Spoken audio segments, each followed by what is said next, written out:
Yeah. Uh-huh. Salute. Hey, look, check this out. It's your guy, Elmi Drip. Hey, we back at it again. Another conversation with Drip. So, what I want to talk about this time is why Sauce Live is a trailblazer in his industry, right? So, y'all may or may not have saw the interview, but I done the interview with Sauce Live. It's a black-owned hot sauce company, veteran-owned hot sauce company out in Okinawa, Japan, right? And I think as of right now, he's the one and only, right? He may have some other people behind him, but as of right now, he's the one and only. And the one and only far as seasoned entrepreneurship in that space, right? So what I'm gonna talk about is like how he revolutionized the game out there and the good side to what he doing. And, obviously I'm again the bad side to it, right? Now, I'm gonna give y'all one bad side to it off the rip. So if y'all haven't watched the other video about Cafe Orleans and stuff like that, the downside to running the business overseas in Okinawa, Japan, make sure you go watch that video and you can pull some of that information away from that, and you can apply the same thing to the video or this video because I'm not going to do too much talking about that. But however, I am going to share new details with this video.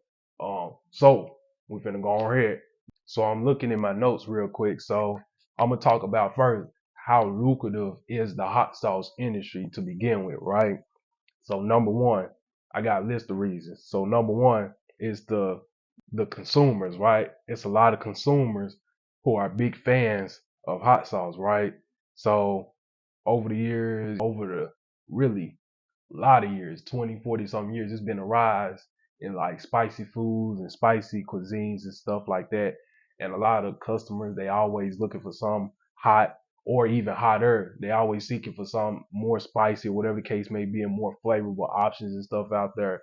So there's going to always have a demand for people to have different hot sauces come out, right? And then the second one is you have a diverse consumer base. That's how lucrative it is because hot sauce isn't just limited to one culture, right? You may can say it's limited to the spice culture, but the spice culture is so big. You probably got Americans, Slovenians, Japanese, Africans, Mexicans, Canadians, like everybody. Hot sauce is a global thing. It's a lot of people that like spicy food out there. Pretty much probably everybody, almost billions of people in the world like hot sauce. So it ain't gonna be no shortage of like people consuming it. Next, right? When you a hot sauce, right?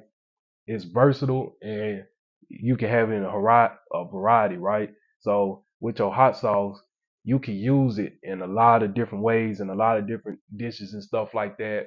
Y'all could marinate the hot sauce in food, or y'all can cook it while y'all cooking the food, or y'all can put it on the food after it's freshly made, and y'all can put it on.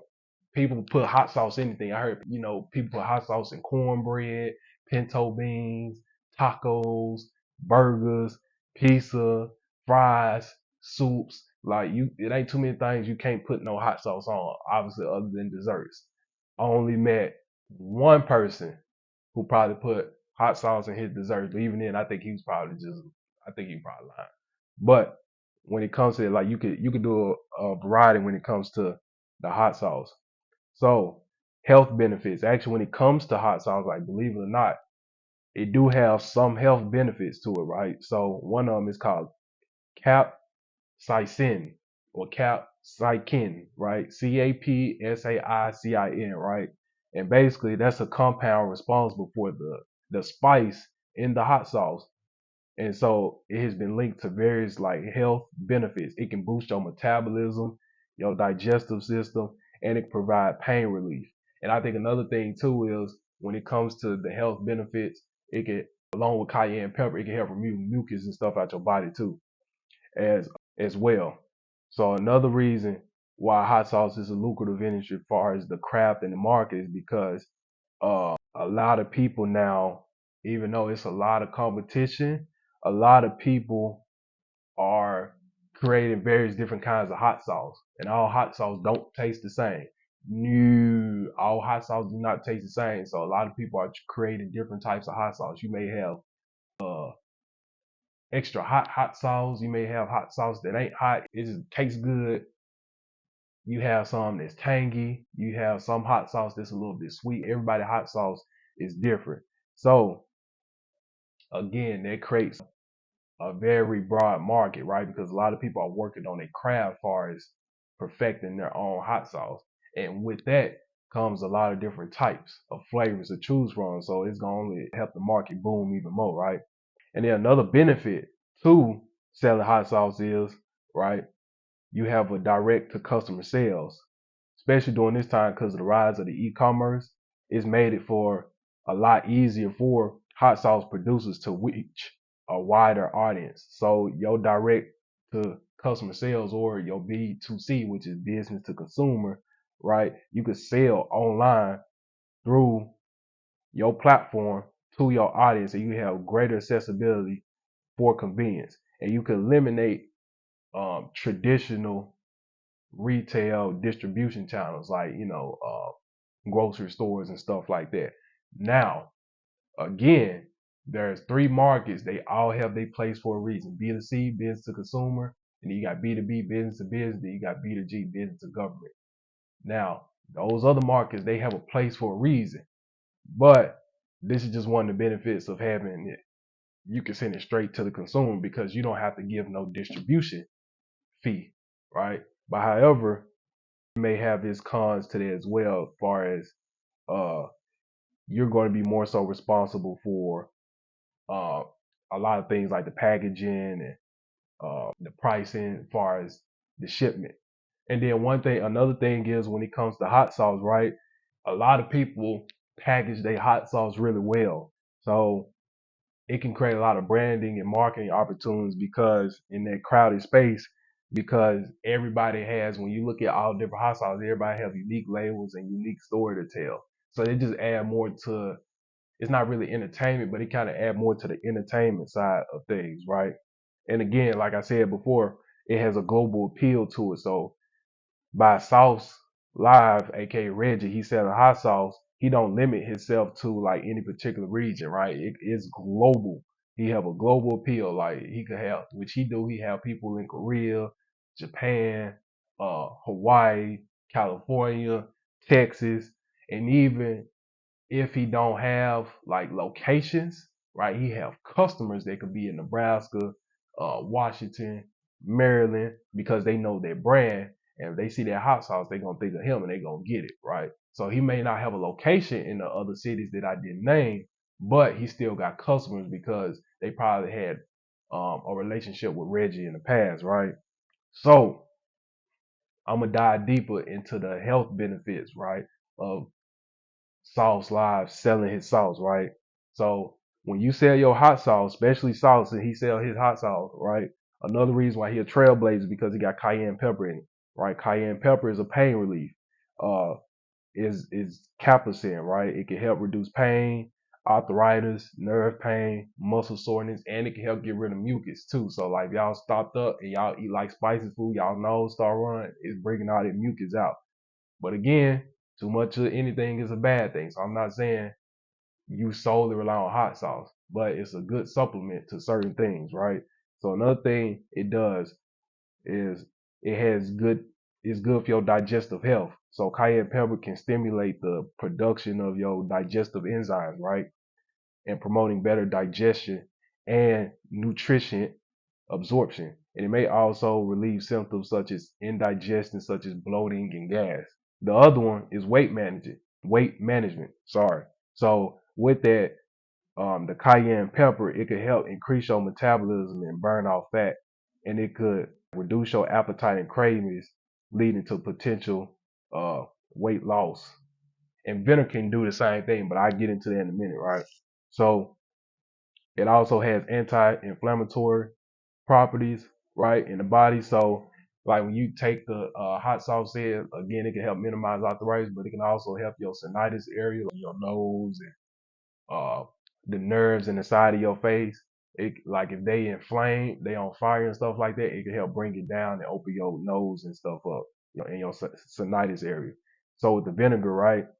His stuff do got a little vinegar in it. Now, do I know all his ingredients to his recipe? Absolutely not. Nobody will probably know unless him and the distribution company, right? Because even though you see the sauce, the ingredients on the back, it still has to be perfected a certain way. And no, I don't know how to perfect no hot sauce, but it does have a little vinegar in it, right? So with that, the vinegar has been proven to improve your insulin sensitivity and lower your blood sugar levels after meals. So this can be beneficial for individuals with diabetes or those at risk of developing diabetes. So again, weight management. Consuming vinegar has been associated with increased fillingness of fullness and reduced calorie intake, which may aid in weight management, appetite control. So basically what happens is if you consume hot sauce on your food, it can make you full a lot faster, just like when you drink water. So it'll prevent you from overeating. Then the third one is the digestive health, right? So vinegar can promote healthy digestion. Vinegar helps your heart as well. It lower your cholesterol levels and reduce blood pressure, and it prevents you from getting heart disease. And then the other one, the last one is it has antimicrobial properties. Vinegar that has antimicrobial properties can help inhibit the growth of harmful bacteria. It can prevent it. It can be used as a natural disinfectant for cleaning purposes or as a food preservative. So again, now I do want y'all to remember, hot sauce isn't the end all be all because too much of it can, cause you some harm, right? But again, hot sauce do have some benefits to it. And sauces.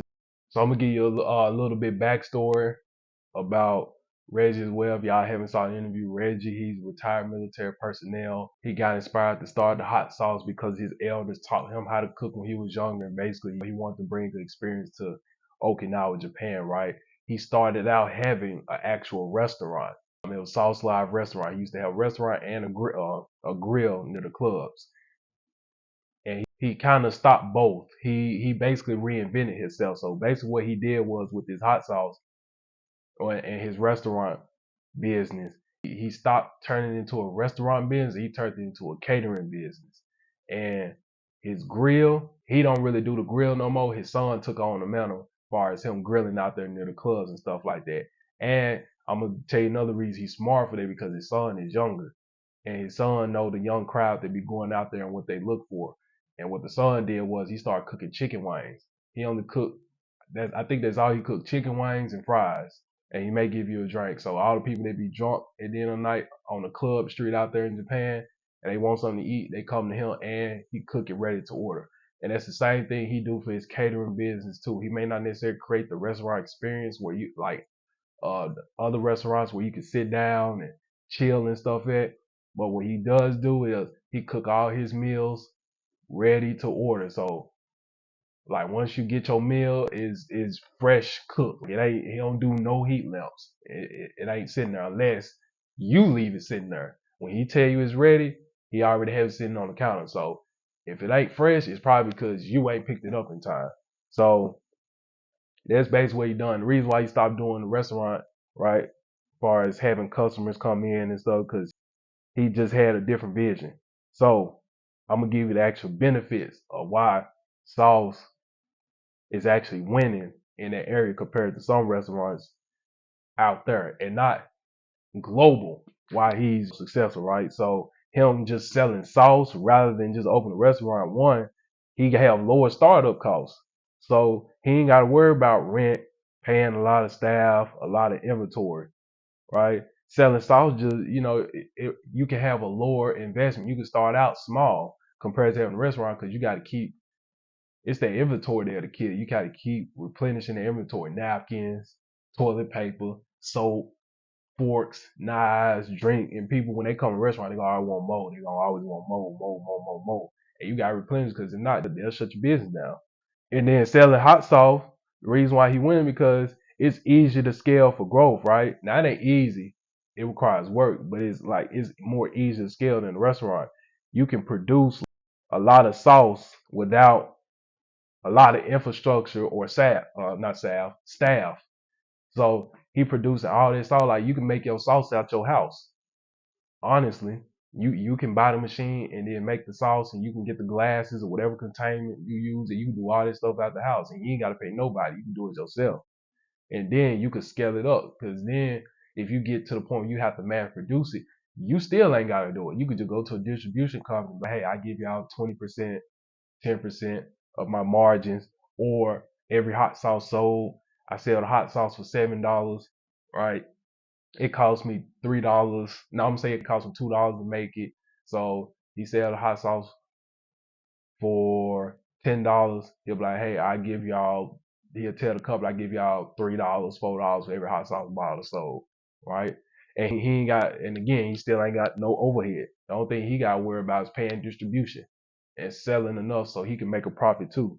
And then when you sell hot sauce, another reason why he renting is he's still in the restaurant business without actually having to be there. Because when you sell the hot sauce, he'll sell it out his place, but then he technically in another restaurant. When other restaurants have his hot sauce there, he's still in that restaurant. And people are getting his hot sauce, right? So you broaden your reach, right? Without having to he ain't gotta go franchise and open up another store or, do anything like that. He can have his hot sauce, he can give it to other restaurant companies, and they can just pay him his fee. They can get a wholesale price at a convenient rate, and he in they store too, or in their restaurant. And when people need some sauce and they say, hey, I want some hot sauce, they pick up his bottle. And that's another form of advertising. When they taste it, they can be like, dang, who is this? And what they see on the bottle is Sauce Live. And his website is simple. You can just look it up. And again, the cost is way less. He don't have to do a lot of food preparation, customer service, and stuff like that. The only thing he got to worry about is his inventory management, as far as just the sauce. He ain't got to worry about chicken management, uh, beef management. He ain't got to do none of that. And then he ain't got to worry about staff. He ain't got to worry about giving no EBP package. For those who don't know, it's called the employee benefits package. He ain't got to worry about dealing with employees' emotions and stuff like that. The product ain't got no emotions. It's just him and the product. And then when he do sell his sauce, right, he gonna always win because hot sauce have a longer shelf life. So you're not finna throw his sauce away in 2-3 days like you would do some fruit. His sauce could be up there for months at a time and stuff like that on the grocery stores and in the restaurants. So you can see him. That's like another form of free advertising, and he ain't got to put a single dollar into it, and he stay around. He stay relevant longer, right?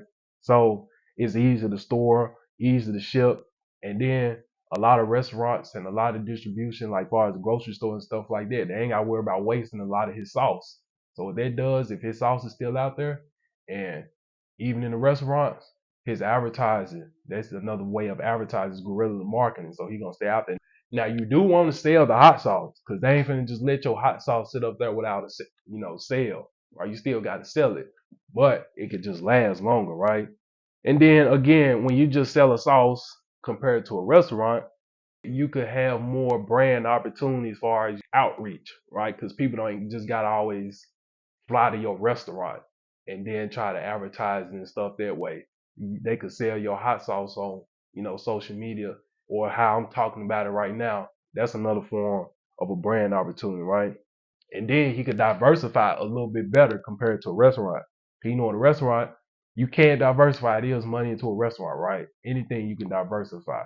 But with selling his sauce, he can increase like his revenue streams because with lower overhead, because what he can do is he can sell sauce and variations, in which he already done that. He got hot sauce, he got jerk sauce, he rolling out with barbecue sauce, then barbecue jerk sauce. So he could diversify his portfolio on the shelves without having a lot of overhead and stuff like that.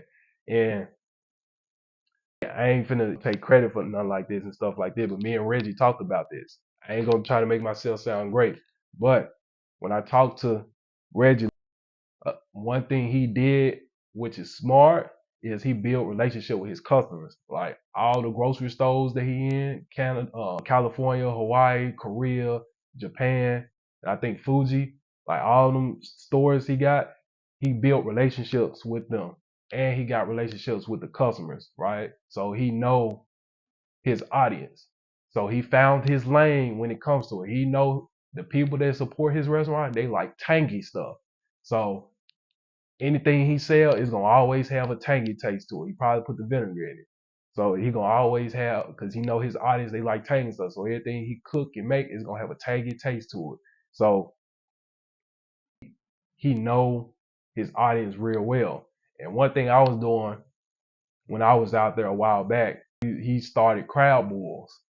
And I don't eat crab boils like that no more. But when I did have crab boil, I buy 6 to 8 of them a week. And they weren't all for me. They was all for friends and stuff like that.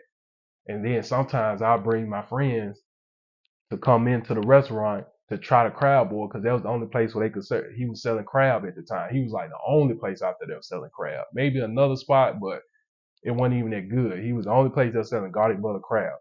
So with that being said, I inspired him in a way to start that jerk sauce because I kept coming in that joint asking like, yo, what a jerk sauce is like, because I wouldn't even eat, because he got hot sauce too. His hot sauce is his foundation. His hot sauce is good too, but me, I was just like, man, I want that jerk sauce, because he used to make jerk chicken and put it in a crab boil. So I was like, I want that sauce for it. And I used to place orders where I used to just get jerk chicken. And again, they get your, gears turning because he got a good relationship with the customer. He started paying attention to what they like. And then that's basically how he started the jerk sauce. And then again, I bet you if he's serving barbecue sauce and barbecue jerk sauce, it's probably because he saw other customers start taking a liking to the flavor. And now he's like, okay, now it's time to mass produce it.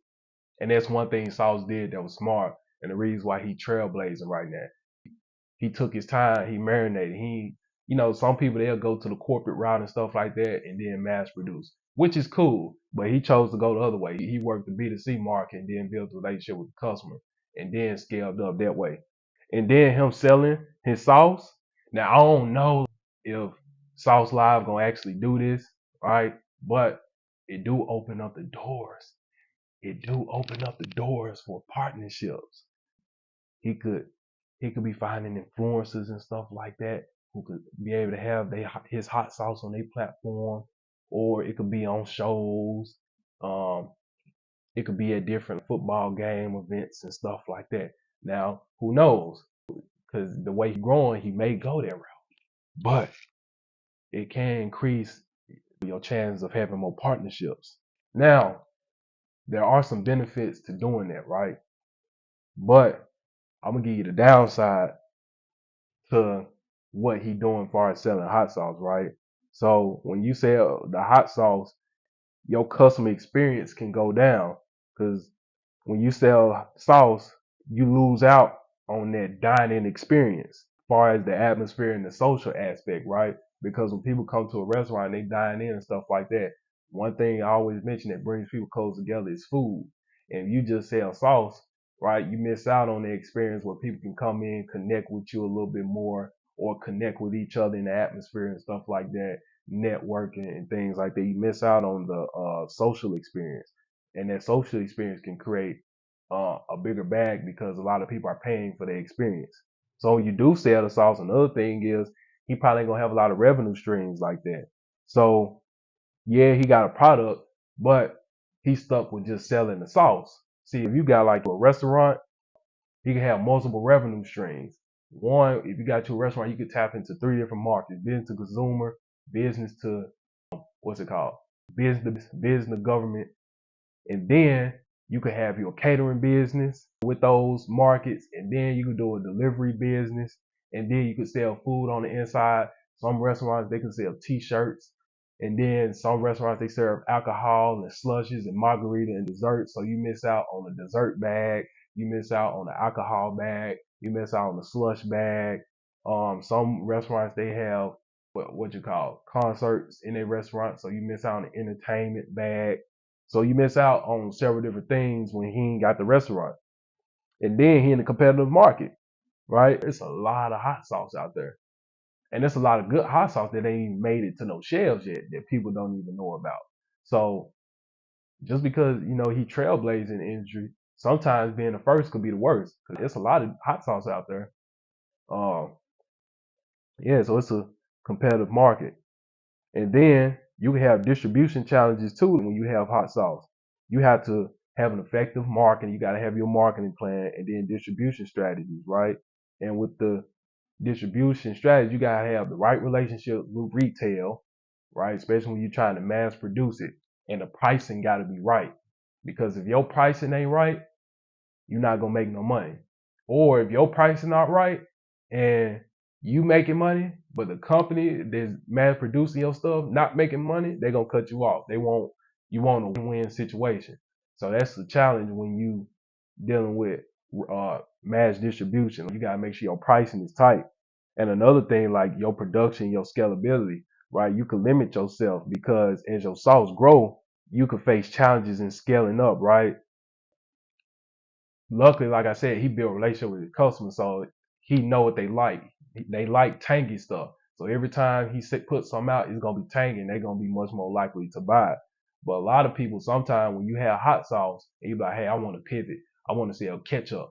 They not gonna buy it because they so used to yesterday. They know you for selling that hot sauce. So when you try to put something else new out there, they ain't finna buy it because they so ingrained and conditioned to buy what the old stuff that you had, right?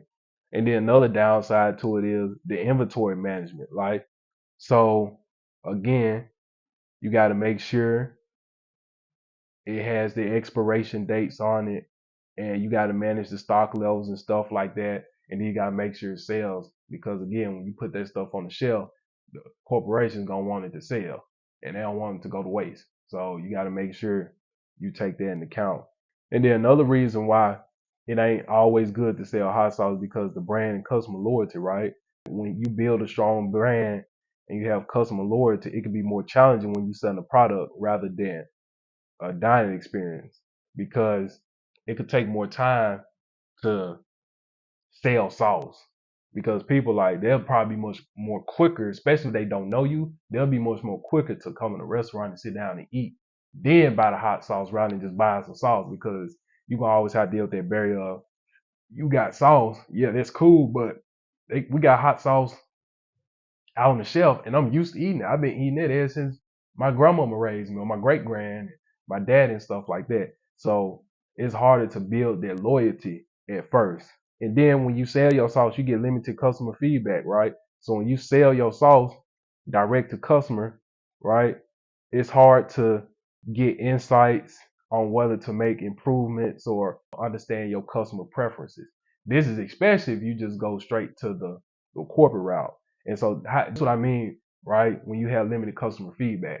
If they not buying it online with your business to consume, when they go in Walmart or Don Quixote or Costco or Sam's and they just get your sauce, you won't know if they like it or not. You just won't. You will get the sale, but you won't know if they like it or not. And then you don't know who buying it. You don't. Because Sam's and the corporation, they ain't finna tell you who buy the hot sauce and stuff like that.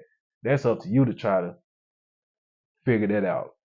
And then sometimes seasonality and market trends can affect your hot sauce too, because let's say, for example, hot sauce may be good in the wintertime. It's hot because some people, when they eat hot food, it warms them up. They may not be as quick to eat it in the summertime. To me, hot sauce can be year round. But again, there's a market, right, of people, again, that's out there that probably ain't finna eat hot sauce year round. And then there's people who don't eat hot sauce, period. They like spicy food, but they're not gonna eat no hot sauce because they probably got too much other stuff in it. They'd rather just get some cayenne pepper or some wasabi, and they feel that that's healthier option than getting hot sauce. So you miss out on another market as well with that.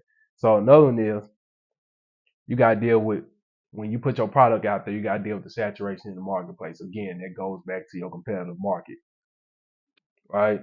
So them just the various reasons, right? The good and the bad that come with sauce selling the hot sauce, out there. And again, he's like the only one. So sometimes being the first is being the worst, right? You being the first, you got to go through all the growing pain of learning your competitive market. You got to go through all the growing pain and building your relationship. You got to go through the growing pains of testing your sauce out through trial and error. You got to go through the growing pains of dealing with distribution. But then, we can obviously talk about the good things. You make a lot of money and stuff like that. So sauce is obviously on the trending in of the positive side as far as his hot sauce getting a lot of notoriety. So he winning. Sauce is winning.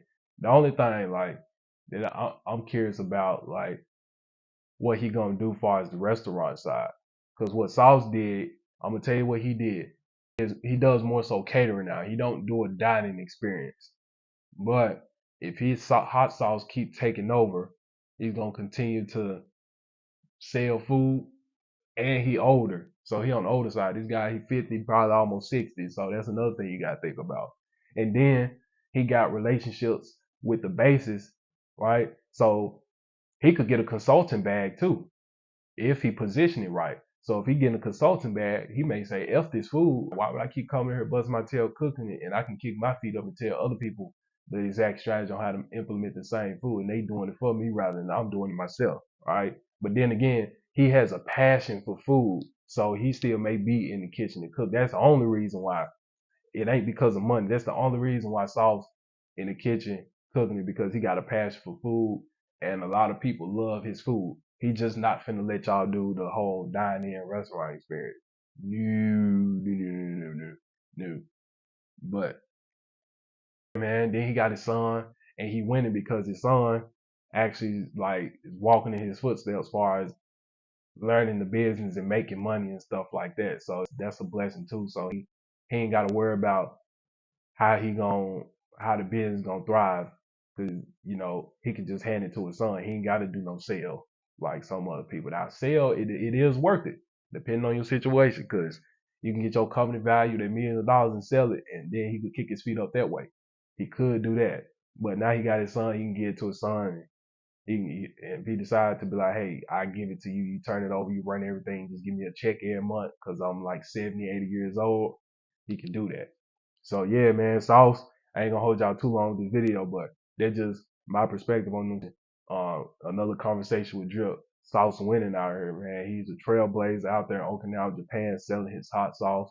Make sure y'all go support him. Y'all probably can't try the food, but make sure y'all go order his sauce. Um, and then tell him I sent you. Y'all saw this video, and tell him I sent y'all. And man, support him, man. Hey, but in the meantime, again, more conversations on the way. Conversations with Drip. Tap in, lock in, tune in. Hey, till then, till next time. Salute. Yeah. Like, hit that subscribe button, comment. All right, so that's pretty much it for this video. I hope y'all took a lot from this video. I hope y'all took a lot of notes. Shout out to Elsa Monrick. Shout out to Cove. Uh, Shakisha, shout out to Cove, because she one of the ones who inspired me to put this together. Shout out to the Marines that came up to me and asked for the advice. Shout out to the two ladies. I ain't gonna say their name, but the two ladies that work on the base. Y'all gonna get the video. I'm gonna send it to y'all. But shout out to y'all. Y'all inspired me to do it. And shout out to the people that I do send this video to, because some of y'all I probably had this conversation with, told y'all I was gonna do it, whether y'all man or female, told y'all I was gonna do it, and now y'all finally get it. So it's a lot of good information to take away from this video. Y'all share this video, because there's a lot of people out there who could use this video regardless if they looking for a woman or not. I'm just sharing a lot of good game and just how to be a solid individual. And one thing I want y'all to think about too, right, is like, don't have empathy, don't be judgmental, right? Don't be judgmental, but be accountable. Because a lot of us, we build a lot of bad habits for 18 years. For some of us, we've been building the wrong habits for 18 years. It ain't gonna be like the stuff that I gave you, it ain't gonna be no overnight thing. This stuff ain't gonna happen overnight. And for some of this stuff, y'all habits are so ingrained in y'all, it's not gonna change over 30 days. This takes consistent, consistent, consistent, and persistent effort to create those new habits. Even me, like this stuff that I found out a little bit later in life, which is a-okay. So every day, again, like I tell y'all, when y'all wake up, y'all need to be focused on executing, focus on having a perfect day for you possible. Focus on like the stuff I said do, make sure you do that every single day. And then eventually you'll build that new muscle where you can have this stuff just like that down pat, right? And some days you gonna mess up. Some days, cause you building a new habit, you gonna be like, dang, I brushed my teeth, but I forgot to floss. Dang, uh, I worked out, but I forgot to use the exfoliator glove in the shower, but I still took the shower, so I'm still clean. It's gonna be certain stuff where you're gonna forget and stuff like that. So don't beat yourself up too much. Just acknowledge it, be accountable, and get right back into the fight. And another thing for the women that's watching this too, because I know y'all gonna want to comment and stuff like that too. But understand, because I know some of y'all gonna have what ifs, some what if scenarios and stuff like that. Use your situational awareness too. If the dude work 9 to 5 and he come home and the dude stink, like, come on, that's self-explanatory. Like, or if he on the road, he a truck driver or something like that, or he been flying different places of the world because he an entrepreneur handling different events and stuff like that, and he come home, he got like a little belly and stuff like that. Come on, you gotta understand the situation, right? Use your situational awareness when it comes to this. This is just like the stuff that I gave is just when more so you stagnant. Men, I know some of y'all ain't always stagnant, so you kind of got to adjust your routines a little bit. You got to try to stay as consistent as possible because everybody ain't just working in one spot. A lot of people be moving. Like me, I be moving. I'm in this country, that country, this country, that country, that city, that city, that state, that state. So you got to consistently try to fine tune, yet maintain having those habits. So again, women have a little situational awareness and have a little bit of empathy too, because again, they build bad habits. And if you know something, say something and be respectful. Like I told y'all, I gave y'all a story earlier about the Tootsie and Lukey, right? You utilize this situation. The friend told him to be respectful, and look what happened. She wound up doing it. Tootsie wound up incorporating the habit, just like that, all because she was respectful, yet accountable. And, the other guy, he showed leadership. So I just want y'all to keep that in mind. Another thing is, don't be in the comment section and stuff like that talking about, just trying to deter the conversation and being disrespectful and saying I wouldn't do this and having a smart mouth and all that, bro. Just if you don't like it, just keep it moving. But for the ones who do like it, man, like button, hit that comment button, or not hit that comment button, but yeah, make sure you comment and man, subscribe to the channel, share this video to everybody possible, and man, I'm gonna keep dropping more conversations like this, and it's gonna be random topics that I'm gonna give y'all, so just stay tuned. Tap in, lock in, stay in. Salute. Me drip. Yeah.